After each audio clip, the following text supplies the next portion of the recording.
Hey everyone, so we have another Rockstar Real Estate Minute here for you, and we have a question that came in from Wayne, and it says, "Hey guys, my wife and I are looking to get a cottage up north. The cottage has 4 bedrooms in the main cottage and an additional 3 bedrooms in the guest cottage.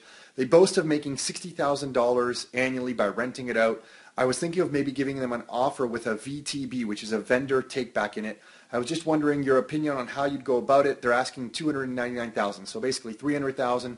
And so Wayne's question is, how would you go about offering a VTB? And so for those of you who are not familiar with a VTB, it's a vendor take back, and what that means is the seller is willing to hold back some piece of the value of the property. So if they're asking $300,000 for the property, maybe they hold back 10%, so maybe they hold back $30,000, and then you just have to come up with $270,000 for the property, and you pay them interest like the bank on that remaining $30,000 that they're holding. So they kind of act like the bank to themselves there a little bit, and it's beneficial to you because you have to come up with less money to buy the property. This is one way where people try to do no money down deals.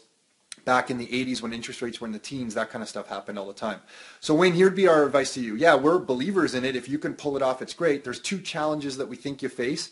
You have to convince the seller that it's a good idea to hold some money back on the property. So you want to try and find out something about them. Do they want a little bit of passive income off some money that they hold back on the property, either 10% of the value of the property, 50%? Are they interested in that? If they are, great, and go for it. The second thing to be aware of is you have to go to the bank that you're going to get the rest of the money from and see if they're okay with the seller holding back a vendor take back. If you're going to get a conventional mortgage from a bank for the rest of the money, they may have some conditions on how much of a vendor take back they will allow on the property. If you're going to pay cash for the difference, it's no big deal. So if you can convince the sellers to hold back 80% of the property and you just have to come up with 20%, you pay that cash, great. But if they're holding back 10 or 20%, you're going to get them a mortgage for the rest. You might have to check with the banks that if they're willing to do that with you. And in these times, the interest rates you might offer on a vendor takeback would be pretty low because rates are so low.